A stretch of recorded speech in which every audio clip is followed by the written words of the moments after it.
Now, the knowledge in Islam, it is divided into two. Ilmu Sharia, the knowledge of Sharia, and the knowledge of the social knowledge. This which we are today, we have to use it in our daily life. In the beginning, the ulamas of this ummah, the Messenger sallallahu alaihi wasallam, did not differentiate that they must be, this is the knowledge of deen and the other one is the knowledge of deen. Why do we say that? It's because when you look at the Quran itself and the Sunnah of the Prophet sallallahu alaihi wasallam, you will understand that what you want to talk about, psychology, philosophy, mathematics, everything is found in our religion. The Messenger sallallahu alaihi wasallam could make other of his sahabas to go and learn a particular language so that it can be easy to communicate with them with the ulum of Sharia, with the ulum of deen. Now, they never differentiated like what we have done today, unfortunately, that we have got two categories. The category of the shuyukhs, that the shuyukhs, they do not understand the other sciences. A sheikh has just gone to the madrasa, he has just memorized, but he has not yet derived from the same madrasa, he has not derived the sciences which are found in the Quran. He has not derived the medicine which is found in the Quran. He has not derived the psychology which is found in the Quran.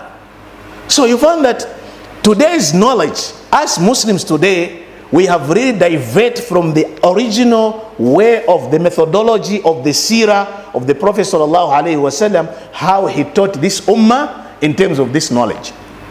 So he never differentiated. Why? This is why you find Tibbun Nabawi, the medicine of the Messenger sallallahu alaihi wasallam.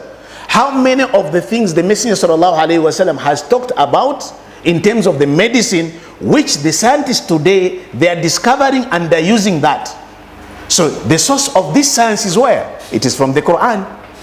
Allah subhanahu wa ta'ala tells about the movement of the night and the day, which today the people they are talking about, the scientists are talking about it. The Quran is already telling us about that. The Messenger sallallahu alaihi wasallam told us about a fly, that a fly, if it falls in your drink, one wing it carries a disease, the other wing carries a cure. So when it falls in your drink, dip it down so that the part which has got disease, the one which has fallen in your drink, you put a cure there. It is now they are telling you.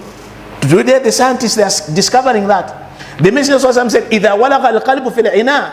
If a dog has eaten from your pots or your utensils, wash it 7 times, then the 8th one you wash it with the soil, because the germs which are found in the saliva of a dog cannot be killed by just cleaning it. It is this, the Messenger is telling us that.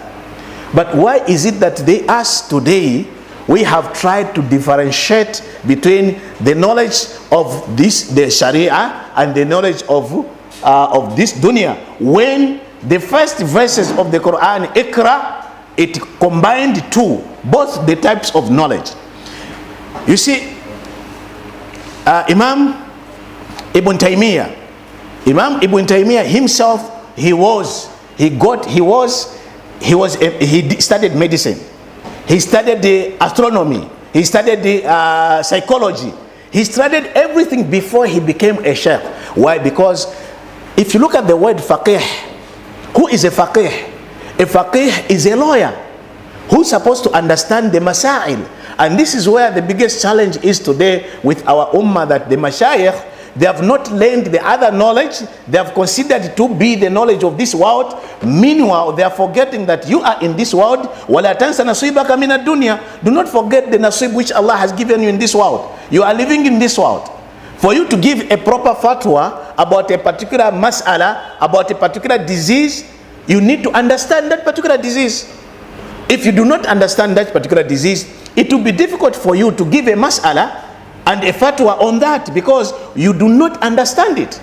Hence, you find that the challenge which the ummah today has is that when the ulamas, we are the culprit of this, when the ulamas have differentiated the knowledge and forgetting that this knowledge is the knowledge which is supposed to help us all, because this knowledge is communal obligations. This knowledge is for the communal obligation. A society which does not develop which does not produce an engineer, a Muslim engineer. It does not produce a Muslim doctor. It does not produce a Muslim architect. It does not produce, it means this society is a dead society. You need a Muslim doctor who is going to tell you that this medicine is haram, because the Messenger sallallahu alaihi wasallam said anything which is haram you cannot use it as a dawa, as a medicine. You need a Muslim doctor. You need a Muslim engineer to tell you that how we can build this building, this masjid, for the Qibla has supposed to be like this. You need a direction of a Muslim who is an engineer or an architecture. So all these fields, when you go back, we should be getting some examples inshallah ta'ala, you find that these people, the scholars before us, the majority of them, they are the ones who had studied this and they became like that. We need to see a sheikh who is on the mimbar, at the same time he's a medical doctor.